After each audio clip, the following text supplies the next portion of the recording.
નમસ્તે વિદ્યાર્થીઓ, ધોરણ 11 વિષય મનોવિજ્ઞાન.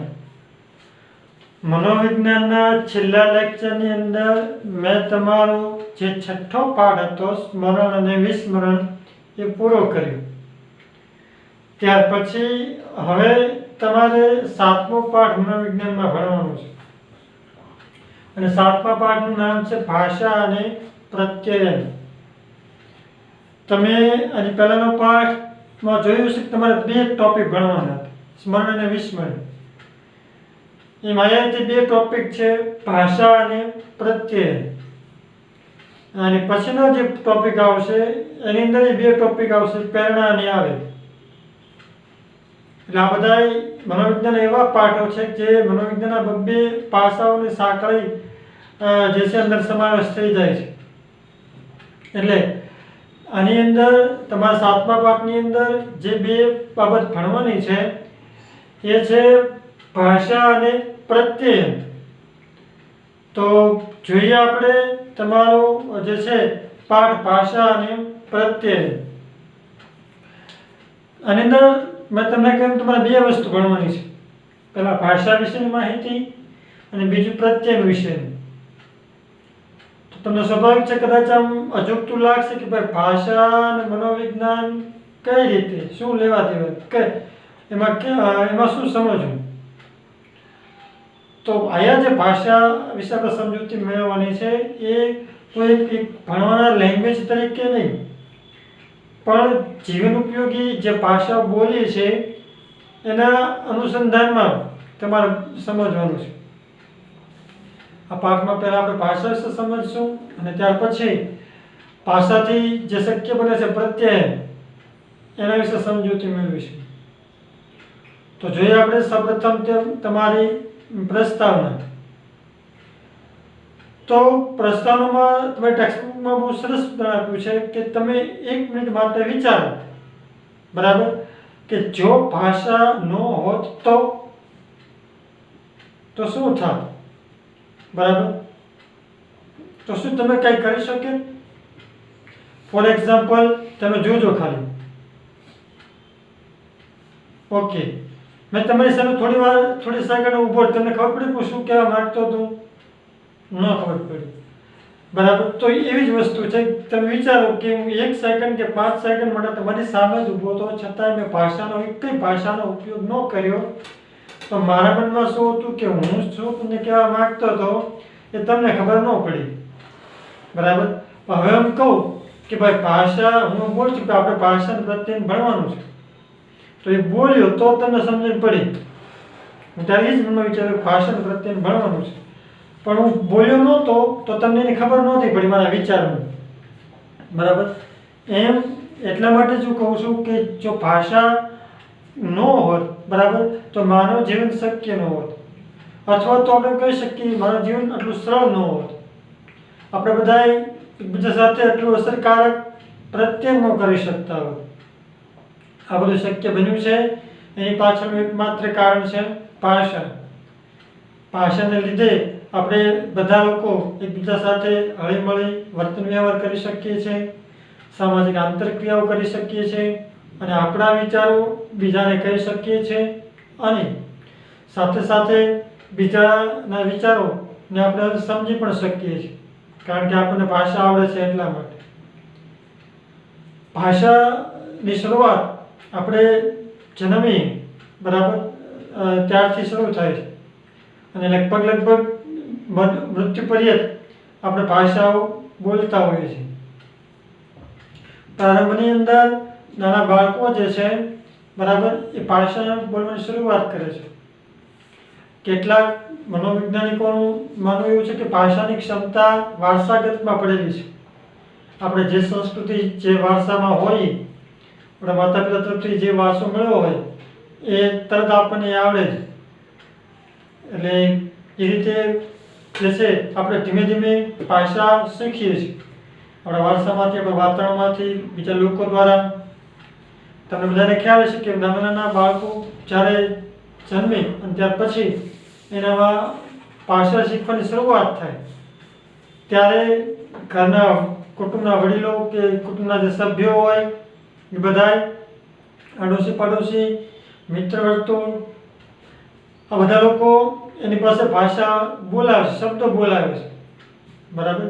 અને એમ બાળક શબ્દ બોલે એનાથી બોલાવનારા જે વ્યક્તિઓ હોય છે એ આનંદિત થાય છે અને પરિણામ સ્વરૂપે એને આનંદમાં જોઈને બાળક ભાષા શીખે છે. નાનપણની અંદર નાનું બાળક હોય એ માં આવા એકાકી અક્ષરો બોલે. પછી કુટુંબના અને બીજા લોકોના બાહ્ય વાર્તાઓના સંપર્કમાંથી આવવાથી એ નવા નવા શબ્દો શીખે છે અને સમય જતાં એ મોટા શબ્દો કે વાક્યો પણ ધીમે ધીમે બોલતા શીખે છે. જેમ કે પપ્પા, ખાવું, પાણી પીવું, ભૂખ, મમ્મ, જમવું. અને એમ કરતાં કરતાં એ ટોટલી જે ભાષાના શબ્દો છે, વાક્યો છે, બરાબર, એને બોલતા શીખે છે અને સાથે સાથે લખતા પણ શીખે છે. અને એકવાર જ્યારે એના ભાષા આવડી જાય છે ત્યાર પછી એ ભાષા કે શબ્દનો ઉપયોગ પોતે જીવન પર્યંત કરે છે. તો આપણે પ્રશ્ન એ થાય કે ભાષા શીખીએ છીએ કઈ રીતે, એની પાછળ કયા કારણો જવાબદાર છે, અથવા તો એ કઈ રીતે ડેવલપ પામે છે, અને અસરકારક ભાષા કઈ રીતે બોલવી, ભાષાથી સારી રીતે પ્રત્યયન કઈ રીતે કરી શકાય. આવા કેટલાક મહત્વના મુદ્દાઓ જે છે આપણે ભાષા વિશે સમજૂતી મેળવવાની છે. તો આની સાથે તમારી જે પ્રસ્તાવના હતી એ પૂરી થાય છે. ત્યાર પછી આ પાઠનો તમારો પહેલો ટોપિક મુદ્દો છે ભાષાની વ્યાખ્યા અને લક્ષણ. બરાબર, ભાષાની વ્યાખ્યા અને લક્ષણ આપણે ભણવાના છે. તમને 4 માર્ક્સની અંદર પ્રશ્ન પૂછે કે ભાષાની વ્યાખ્યા અને લક્ષણ સમજાવો, તો તમારે હું જેટલા પણ ટોપિક ચલાવું છું એટલા મુદ્દા તમારે લખવાના અને સમજાવવાના રહેશે. તો જોઈએ આપણે ભાષાની વ્યાખ્યા અને લક્ષણમાં પહેલો મુદ્દો એની પ્રસ્તાવના છે. અહીંયા બે વસ્તુ મૂકી છે, વ્યાખ્યા અને એના લક્ષણો. એટલે પહેલા એની પ્રસ્તાવના, ત્યાર પછી એની વ્યાખ્યાઓ અને ત્યાર પછી એના લક્ષણો વિશે આપણે સમજૂતી મેળવીશું. તો સૌપ્રથમ આપણે પ્રસ્તાવના જોઈએ. સામાન્યતઃ આપણે બધા લોકો એક વખત ભાષા શીખી જઈએ છીએ, બરાબર. તો આ ભાષા જેને આપણે કહીએ છીએ એના 3 સ્વરૂપો છે, બરાબર. ભાષાને આપણે જુદી જુદી રીતે 3 રીતે રજૂ કરી શકીએ, બરાબર. એક જ કદાચ વર્ડ્સ હોય, બરાબર, કે ભાષાઓ જે આપણે બોલવી છે, જે બીજાને કહેવી છે, એને 3 રીતે વ્યક્ત કરી શકીએ: બોલીને, લખીને અને સંકેતમાં. બરાબર, કઈ રીતે? તો કે બોલીને, લખીને અને સંકેતમાં. માનો કે હું એમ લખું કે ભાઈ જમવા, તો બોલ્યો અને મેં લખ્યું. તમે વાંચો તમે જમવા, બરાબર. તો એ પણ એક જે છે પદ્ધતિ છે ભાષાની. હું બોલું છું એ પણ સંકેત છે, પદ્ધતિ છે ભાષાની. હું આમ ઈશારો કરું છું, બરાબર, તો એ પણ એક ભાષા છે. એટલે ભાષા તમે જુઓ, શબ્દથી, લખીને અને સંકેત, આ 3 રીતે ભાષા જે છે એ આપણે વ્યક્ત કરીએ છીએ. જેવો સમય, જેવી પરિસ્થિતિ, જેવા સંજોગ, જેવી આવડત, એવી જે છે એનો આપણે એ રીતે એનો ઉપયોગ કરીએ છીએ. મોટે ભાગે તો ભાષા આપણે શાબ્દિક વધારે હોય, ત્યાર પછી લેખિત હોય અને સાંકેતિક હોય. પણ એ બધું નેક્સ્ટ ટોપિકમાં જોઈશું. એટલે પહેલો તમારો મુદ્દો હતો સામાન્ય રીતે ભાષાની અભિવ્યક્તિ 3 રીતે થાય છે. કઈ 3 રીતે મેં તમને કીધું એમ, બરાબર. પહેલો બોલીને, મોઢેથી, લખીને, હાથ વડે લખીને, અને ત્રીજું સંકેતો. સંકેતો એટલે ઈશારા, અંગચેષ્ટા, અંગ ઉપન્યાસ દ્વારા, આપણા શરીરના અવયવો દ્વારા આપણે જે છે એ ભાષા ઇનડાયરેક્ટલી વ્યક્ત કરી શકીએ છીએ. ભાષાનું માધ્યમ ભલે ગમે એ હોય, મેં એમ કહ્યું કે ભાઈ હું બોલું જમવા કે આમ લખું કે આમ ઈશારો કરું, તો માધ્યમ ગમે એ હોય, બરાબર, માધ્યમ ગમે એ હોય, પણ એનો ઉદ્દેશ્ય એક જ હોય છે. શું? તો કે બીજાને કહેવું, બીજાને જણાવવું, પ્રત્યયન કરવું. હું તમને કહું છું, હું તમને સમજાવું છું, બરાબર, તો એના માટે મેં આ લખ્યું, હું બોલ્યો અને ઈશારો કર્યો. તો મુખ્ય ઉદ્દેશ શું હતો મારે તમને કહેવાનું હતું, પછી બોલીને કહું, લખીને કહું કે સંકેતમાં કહું, બરાબર. એટલે ભાષાની અભિવ્યક્તિનું માધ્યમ ગમે તે હોય, પણ મૂળ ઉદ્દેશ્ય શું હોય છે કે પ્રત્યયનનો હોય છે, બરાબર. આપણે પ્રત્યયન કરવા માટે ભાષાનો ઉપયોગ કરીએ છીએ. મોસ્ટ ઓફ સંદેશાઓને આપણે કરવા માટે, બીજા સાથે આંતરક્રિયા કરવા માટે ભાષાનો ઉપયોગ કરીએ છીએ. ને કઈ રીતે એ આપણે આગળના ચેપ્ટરમાં જોઈશું. તો ત્યાર પછી આ પ્રસ્તાવના પૂરી કર્યા પછી હવે આપણે ભાષાની વ્યાખ્યા સમજીએ. What is language? ભાષા શું છે? બહુ સિમ્પલ સરળ વ્યાખ્યાઓ છે. તમને બે વ્યાખ્યાઓ આપી છે. બે વ્યાખ્યા એકદમ સહેલી છે.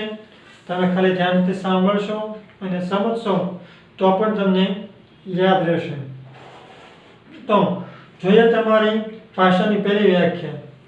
હું 2 થી 3 વાર વ્યાખ્યા બોલીશ, તમે ધ્યાનથી સાંભળજો અને સમજજો.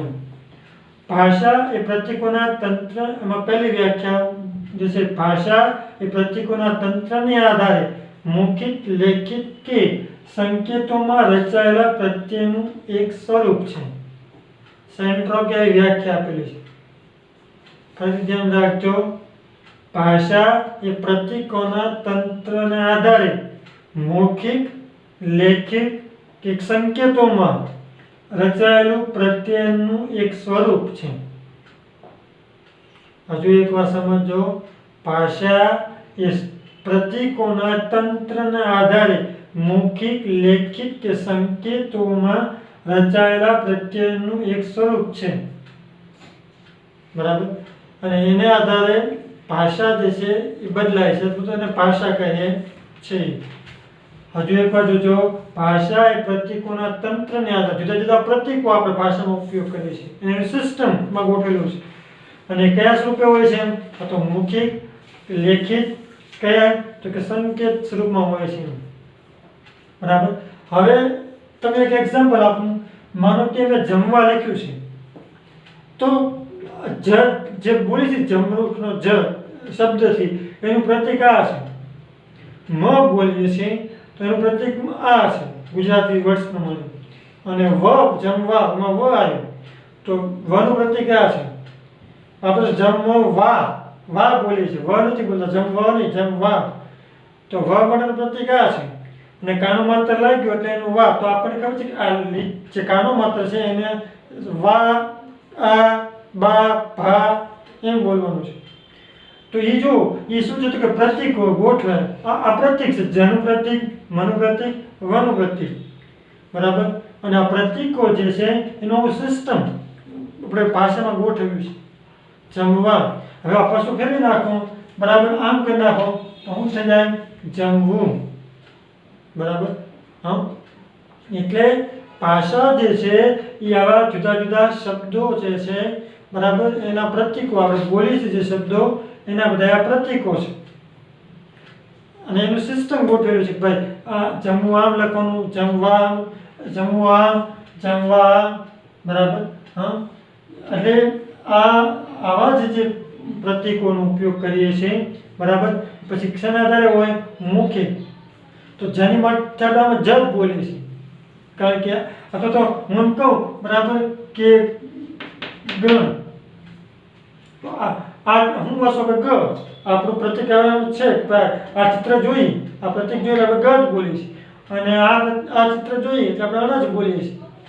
આપણી ભાષાનું અંદર આપણે સિસ્ટમ ગોઠવેલી છે કે આવું હોય તો એને ગ, આવું હોય તો એને અણ, હારે બોલીએ છીએ ગણ, બરાબર. તો એ મૌખિક પ્રકારનું હતું, બરાબર. આ પહેલા લેખિત જોયું આપણે, પછી મૌખિકને આધારે જોયું સંકેત. આમ કરો તો જમવાનું જ તમને સંકેત મળે છે, બરાબર. હા, અને આમ કરો તો સુવાનું જ સંકેત મળે. કોઈથી કોઈ આમ કરે તમે કહેશો હાલો જમવા, અને કોઈ આમ કરે તો તમે કહેશો હાલો સુવાનું કહે છે, નથી કહેતો. શું કામ? કારણ કે આપણે એ બધા ભાષાના ચોક્કસ સંકેતો આપેલા છે અને એ પ્રતીકો આપેલા છે અને એ પ્રતીકો પ્રમાણે આપણે ભાષાનો ઉપયોગ કરીએ છીએ. એટલે વ્યાખ્યાનો કહે છે કે ભાષા એ આવા જુદા જુદા પ્રતીકો આપેલા છે જુદા જુદા શબ્દો માટે, એને આધારે આખું રચાયેલું મૌખિક પ્રકારનું, લેખિત પ્રકારનું કે સાંકેતિક પ્રકારનું, બરાબર, સંકેતોમાં રચાયેલું પ્રત્યયનું એક સ્વરૂપ છે જેને આપણે ભાષા તરીકે ઓળખીએ છીએ. એટલે જ્યારે પણ ભાષા આપણે સરસતા હોય છે, પછી ચાહે બોલીએ કે લખીએ કે સંકેતોનો ઉપયોગ કરીએ છીએ, ત્યારે એની અંદર આવતા તમામ શબ્દો, એના વાક્યો કે વિધાનો કે જે કાંઈ સ્વર વ્યંજન હોય, જે કાંઈ કક્કબરસના અક્ષરો હોય, આ બધા માટે આપણે નિશ્ચિત પ્રતીકો વાપરીએ છીએ અને પ્રતીકોને ગોઠવીને જુદા જુદા શબ્દો જે છે એ બનાવેલા છે. એ શબ્દો આપણે બોલી પણ શકીએ છીએ, લખી પણ શકીએ છીએ અને પાછા એ જ શબ્દ બોલી લખીને સાથે સાથે સંકેત રૂપમાં પણ વ્યક્ત કરી શકીએ છીએ. આપણું જ્યારે વ્યક્ત થાય ત્યારે એને ભાષા કહેવામાં આવે છે. એટલે ભાષા એ પ્રતીકોના તંત્રને આધારે મૌખિક, લેખિત કે સંકેતોમાં રચાયેલું પ્રત્યયનું એક સ્વરૂપ છે.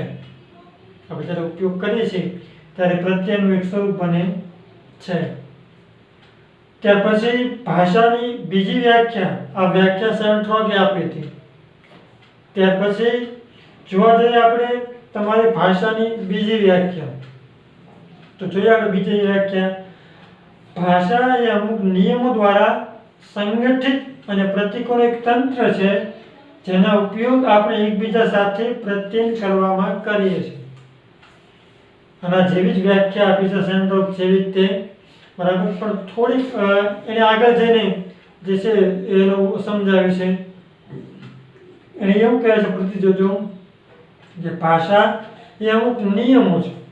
આપણે જ્યારે પણ ભાષા વાપરીએ છીએ ત્યારે એના અમુક નિયમો હોય છે અને નિયમો અનુસાર આપણે ભાષા લખીએ છીએ. એટલે એના ચોક્કસ નિયમો હોય છે અને જ્યારે આપણે આ નિયમોનો ઉપયોગ કરી અને ભાષા રજૂ કરતા હોય છે.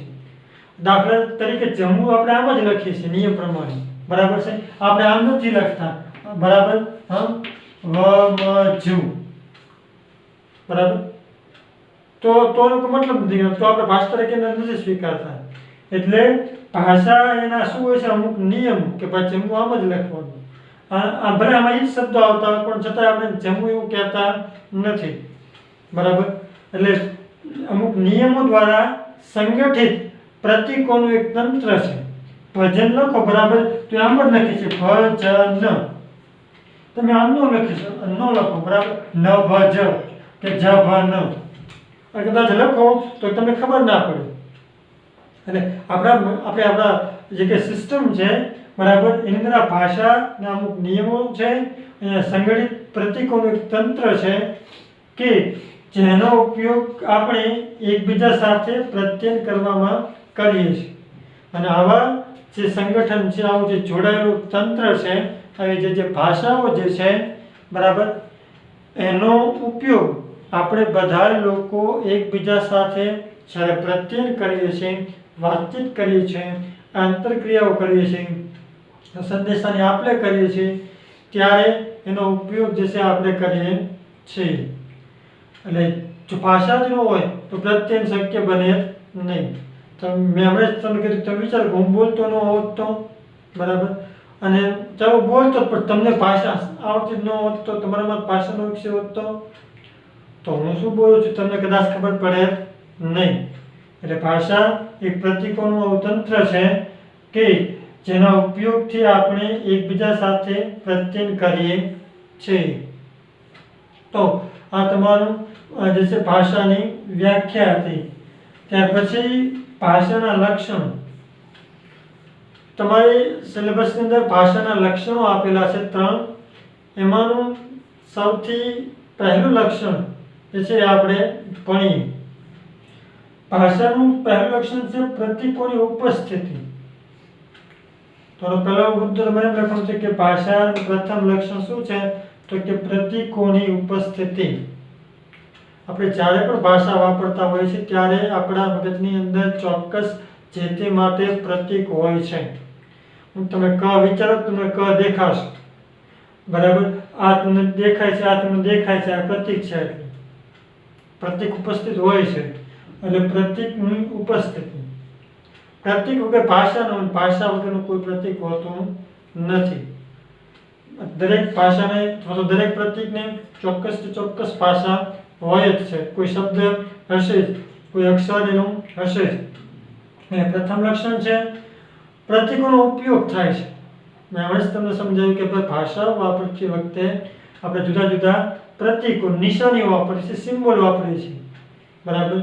સિમ્બોલ, ઓલા સિમ્બોલ આ કાના માત્રના બધા સિમ્બોલ જ કહેવાય, કે આ રસ્વ યા દીર્ઘ, બરાબર, બધા સિમ્બોલ જ કહેવાય. હા, અને સિમ્બોલ કે આ પ્રતીકોનો ઉપયોગ થાય છે. એટલે પ્રથમ લક્ષણ છે પ્રતીકોનો ઉપયોગ જે છે થાય છે, અને કોઈ વ્યક્તિ કે વસ્તુનું હોય છે. જ્યારે આપણે પ્રતીક વાપરીએ છીએ ત્યારે કોઈ પણ વ્યક્તિ કે વસ્તુનું હોય છે.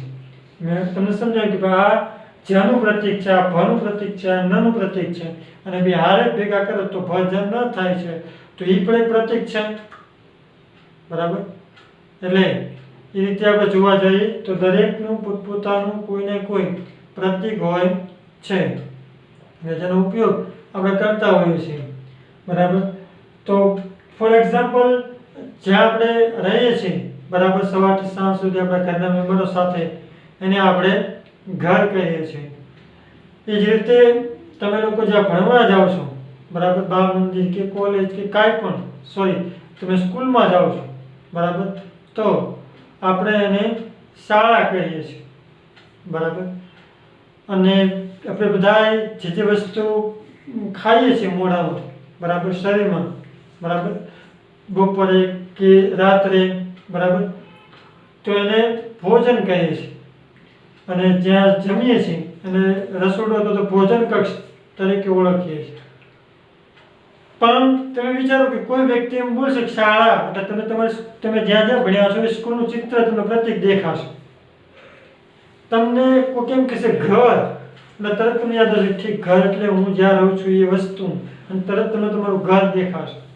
તો તમારા મગજમાં એ ઘરનું પ્રતીક ફિટ છે. તમને કોઈ કેમ કહે છે કે ભોજન, બરાબર, એટલે તરત તમને કેમ, તમને ભોજન માટેના જે દ્રશ્યો, જે તમને ફાવતું હશે, બરાબર, એ બધી વસ્તુ તમને દેખાશે. અથવા તો કોઈ વ્યક્તિ બોલે ગુલાબ જાંબુ, બરાબર, તો તરત જ આપણે ગુલાબ જાંબુ દેખાય, ભલે ખાવા ના મળે, પણ દેખાય તો ખરા, ભાષાના ઉપયોગને કારણે. એટલે ટૂંકમાં મારો કહેવાનો મતલબ એ છે કે દરેક ભાષાને પ્રતીકોની ઉપસ્થિતિ હોય છે. ખરેખર તો જોવા જઈએ તો આ કોઈ જે પ્રતીકો આપણે વાપર્યા છે એને કોઈ પોતાનો અર્થ નથી. ગુલાબ જાંબુ છે તો એનો કંઈ પોતાનો અર્થ નથી. એ અર્થ તો આપણે આપેલો છે કે આ ગુલાબ જાંબુ કેવું, આવું દ્રશ્ય હોય, આવું કલર હોય, આવો સ્વાદ હોય, આ ખાવાનું હોય, એને ગુલાબ જાંબુ કહેવાય. આપણું ઘર છે તો ઘરનો કઈ ઘરનો પોતાનો અર્થ નથી. તો આપણે કીધું કે ભાઈ હું જ્યાં રહું છું એ આવું છે, અને એને આપણે ઘર, હું એને ઘર કહું છું તો એને ઘર કહેવાય. એટલે આવા જે પ્રતીકો છે એને કોઈને પોતાનો અર્થ હોતો નથી, પરંતુ માનવી જે છે, બરાબર, એ પોતે અર્થ આપે છે, પોતે અર્થ કરે છે, એનું અર્થઘટન કરે છે, અને એ રીતે ભાષા તરીકે યાદ રાખે છે. જેમ કે મેં કીધું, જેને પોતાનો અર્થ નથી પણ આપણે તેને જોઈને કોઈ અર્થ બનાવીએ છીએ, અને ત્યારે તે અર્થ ધારણ કરે છે, અને એને આધારે આપણે ભાષા તરીકે એનો ઉપયોગ કરીએ છીએ. અને પછી આપણે તેનું વસ્તુ, ઘટના વગેરેને ઓળખીએ છીએ.